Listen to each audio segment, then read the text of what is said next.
नमस्कार.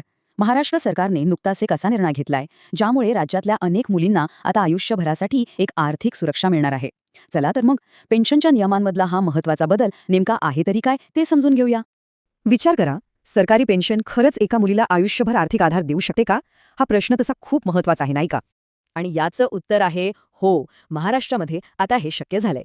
चला तर हा निर्णय नेमका काय आहे आणि तो कधीपासून लागू झाला याबद्दल सविस्तरपणे जाणून घेऊ. आता हा नवीन बदल पूर्णपणे समजून घेण्यासाठी ना आपल्याला आधीचे नियम काय होते हे पाहणं खूप महत्वाचं आहे. तेव्हाच आपल्याला या बदलाचं खरं महत्त्व कळेल. तर बघा, याआधी नियम असा होता की सरकारी कर्मचारी पालकांच्या मृत्यूनंतर त्यांच्या अविवाहित मुलीला पेन्शन मिळत असे, पण त्याला एक वयोमर्यादा होती. आणि ती मर्यादा होती 24 वर्ष. हो, म्हणजे मुलीचं वय 24 झालं किंवा तिचं लग्न झालं की पेन्शन बंद व्हायचं. अनेक वर्ष हाच नियम सुरू होता. पण मग आली 8 फेब्रुवारी 2024 ही तारीख, आणि हा दिवस खूप महत्त्वाचा ठरला, कारण याच दिवशी महाराष्ट्र नागरी सेवा नियमांमध्ये एक ऐतिहासिक सुधारणा करण्यात आली. या एकाच सुधारणेनं सगळ्यात मोठा बदल घडवला. तो म्हणजे पात्र मुलींसाठी असलेली जी 24 वर्षांची वयोमर्यादा होती ना, ती पूर्णपणे काढून टाकण्यात आली. मग आता साहजिकच प्रश्न पडतो की ह्या आयुष्यभराच्या पेन्शनसाठी आता कोण पात्र ठरणार आहे? याचा फायदा नेमका कोणाकोणाला होणार? तर आता पात्रतेची व्याप्ती बरीच वाढली आहे.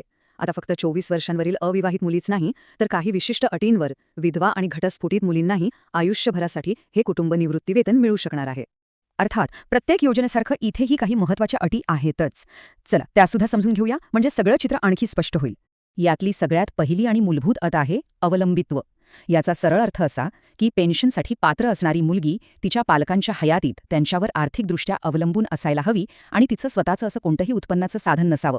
आणि पेन्शनवर हक्क कोणाचा आधी असेल याचाही एक स्पष्ट क्रम ठरवून दिलेला आहे.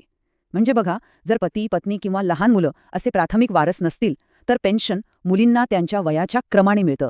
म्हणजेच आधी सगळ्यात मोठ्या मुलीला, आणि समजा ती काही कारणाने अपात्र ठरली तर तिच्या नंतरच्या पात्र मुलीला. आता घटस्फोटित मुलींच्या बाबतीत काही खास नियम आहेत, इकडे थोडं लक्ष द्या.